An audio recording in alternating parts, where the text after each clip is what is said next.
Assalamualaikum warahmatullahi wabarakatuh. Perkenalkan, nama saya Firmanto, NIM 210301501187, kelas PJKRI Angkatan 2021.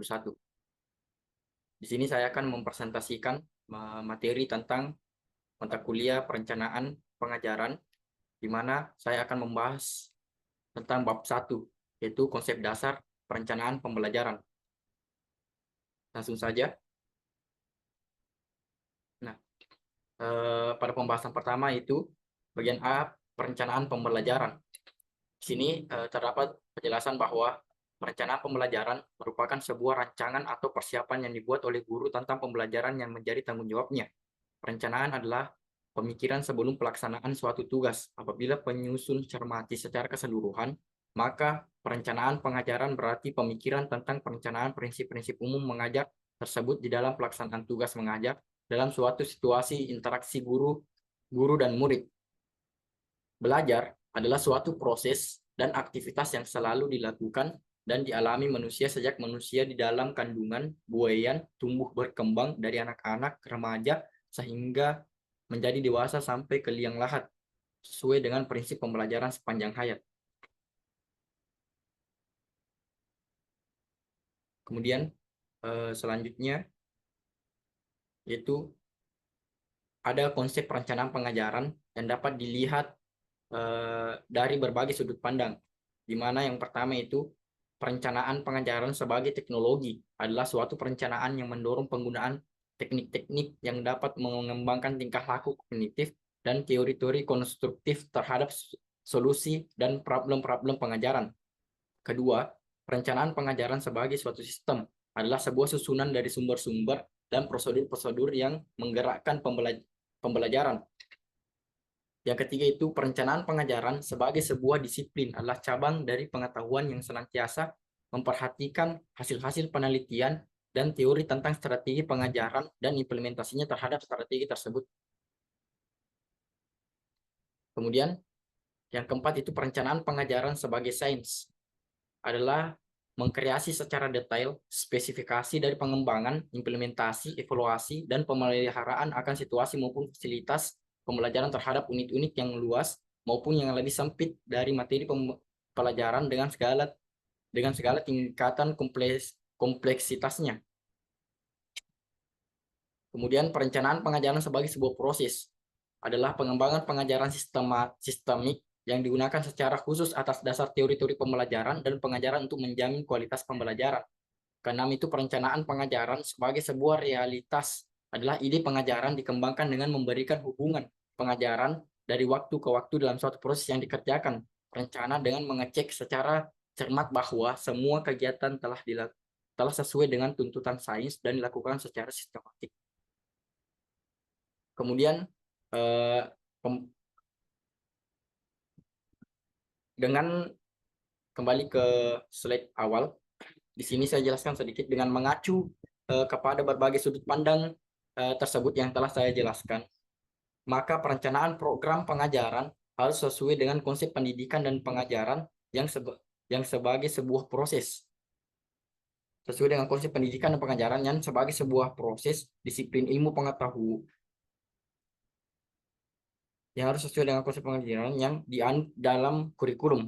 Saya ulangi, dalam mengacu kepada berbagai sudut pandang yang sesuai dengan yang saya jelaskan tadi, maka perencanaan program pengajaran harus sesuai dengan konsep pendidikan dan pengajaran yang dianut dalam kurikulum. Penyusunan program pengajaran sebagai sebuah proses, disiplin ilmu pengetahuan, realitas, sistem dan teknik pembelajaran bertujuan agar pelaksanaan pengajaran berjalan dengan efektif dan efisien. Kemudian lanjut ke pembahasan yang kedua, yaitu ada dimensi-dimensi perencanaan.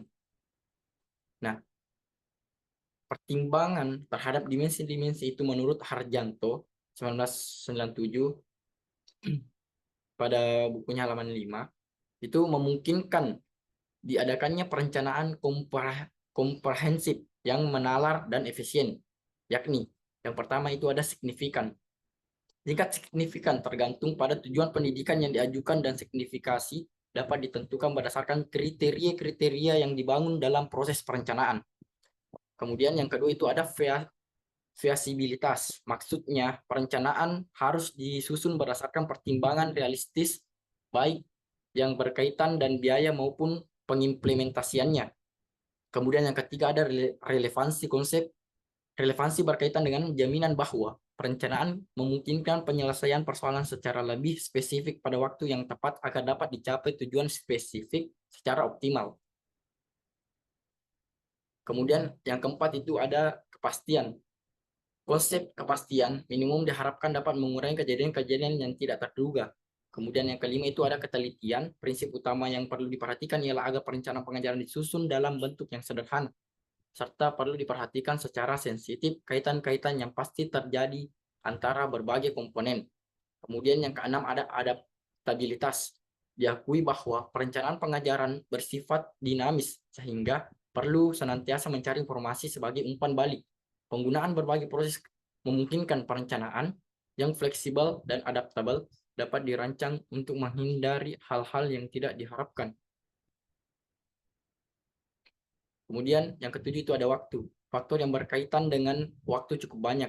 Selain keterlibatan perencanaan dalam memprediksi masa depan, juga fasilitasi dan reliabilitas dan analisis yang dipakai, serta kapan untuk menilai kebutuhan kependidikan masa kini dalam kaitannya dengan masa yang akan datang atau masa mendatang. Kemudian monitoring. Monitoring merupakan proses pengembangan kriteria untuk menjamin bahwa berbagai komponen bekerja secara efektif. Kemudian yang kesembilan itu ada isi perencanaan. Isi perencanaan merujuk pada hal-hal yang yang akan direncanakan. Perencanaan pengajaran yang baik perlu memuat ke yang 10 itu memuat tujuan yang diinginkan atau bagaimana cara mengorganisasi aktivitas belajar dan layanan-layanan pendukungnya. Di sini yang pertama program dan layanan atau bagaimana cara mengorganisasi aktivitas belajar dan layanan-layanan pendukungnya. Kemudian tenaga manusia yakni mencakup cara-cara mengembangkan prestasi, spesialisasi, perilaku, kompetensi maupun kepuasan mereka. Kemudian ada keuangan meliputi rencana pengeluaran dan rencana penerimaan. Kemudian bangunan fisik mencakup tentang cara-cara penggunaan pola distribusi dan kaitannya dengan mengembangkan psikologis. Kemudian struktur organisasi maksudnya bagaimana cara mengorganisasi dan manajemen operasi dan pengawasan program dan aktivitas kependidikan yang direncanakan. Kemudian ada konteks sosial atau elemen-elemen lainnya yang perlu dipertimbangkan dalam perencanaan pengajaran. Nah, lanjut sini ada hal ini beranjak dari tujuan tadi. Di sini dijelaskan hal ini menunjukkan bahwa guru harus mempersiapkan perangkat yang harus dilaksanakan dalam merencanakan program. Ini menurut Hidayat 1990 halaman 11 mengemukakan bahwa perangkat yang harus dipersiapkan dalam perencanaan pembelajaran antara lain. Yang pertama, guru harus memahami kurikulum. Jadi, tugas kita sebagai guru di sini dalam menyusun perencanaan untuk pembelajaran ke depannya itu harus memahami kurikulum sebagai dasar dalam membangun perencanaan pembelajaran. Kemudian itu guru harus menguasai bahan ajar. Ya mungkin menurut saya itu juga sangat penting dalam mempersiapkan perencanaan pembelajaran, di mana demi berlangsungnya proses transfer ilmu dengan baik, maka guru harus menguasai bahan ajar yang akan dia sampaikan. Kemudian itu ada menyusun program pengajaran. Di sini setelah menguasai bahan ajar, memahami kurikulum, di sini kita harus menyusun strategi atau program bagaimana cara kita untuk mentransfer ilmu atau cara kita untuk menjadikan proses pembelajaran ini menjadi hal yang mudah dipahami atau ditangkap oleh peserta didik atau murid. Kemudian melaksanakan program pengajaran. Sini setelah menyusun program, maka diimplementasikan atau dilaksanakan program yang telah kita rencanakan tersebut sesuai apa yang sudah disusun. Kemudian yang kelima itu menilai program pengajaran dan hasil proses belajar mengajar yang telah dilaksanakan.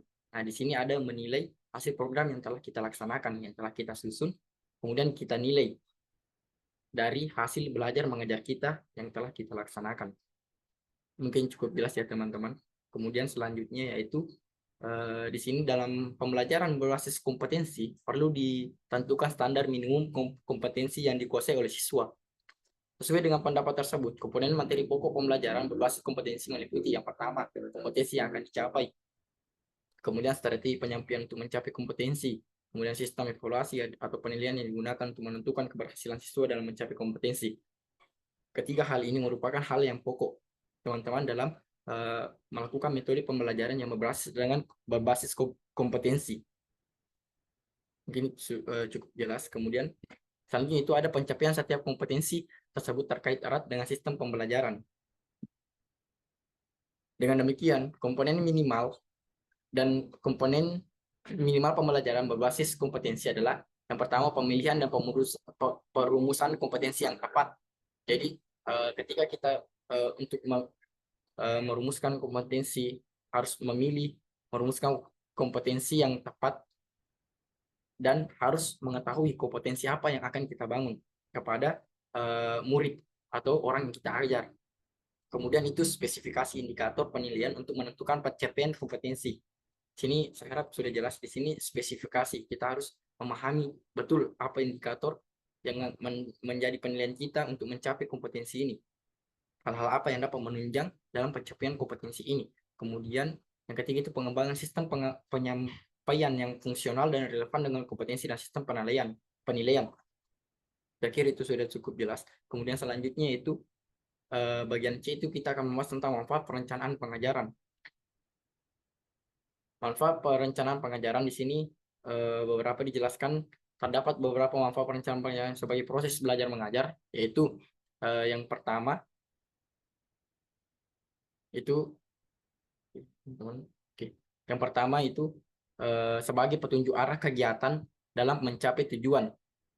Kemudian sebagai pola dasar dalam mengatur tugas dan wewenang bagi setiap unsur yang terlibat dalam kegiatan, sebagai pedoman kerja bagi setiap unsur, baik unsur guru maupun unsur murid, sebagai alat ukur efektif tidaknya suatu pekerjaan, sehingga setiap saat diketahui ketepatan dan keterlambatan kerja. Yang kelima, untuk bahan penyusunan data agar terjadi keseimbangan kerja. Kemudian ada untuk menghemat waktu, tenaga, alat-alat, dan biaya. Jadi ketika kita melihat dari unsur atau manfaat perencanaan yang ada, ini merupakan suatu dasar, suatu pedoman kita untuk melaksanakan tugas kita sebagai seorang guru atau sebagai tugas kita sebagai seorang tenaga pendidik. Jadi kita harus memang betul-betul merencanakan atau mempunyai sistem yang dapat kita ikuti, yang dapat menjadi acuan sehingga tercapai pada tujuan ke-6 ini untuk menghemat waktu, tenaga, alat-alat, dan biaya. Dan tidak lain dan tidak mungkin untuk menciptakan proses belajar mengajar yang sesuai dengan tujuan yang ingin kita capai, sesuai dengan kompetensi yang ingin kita capai. Kemudian selanjutnya itu ada desain pembelajaran kompetensi. Desain pembelajaran kompetensi. Di sini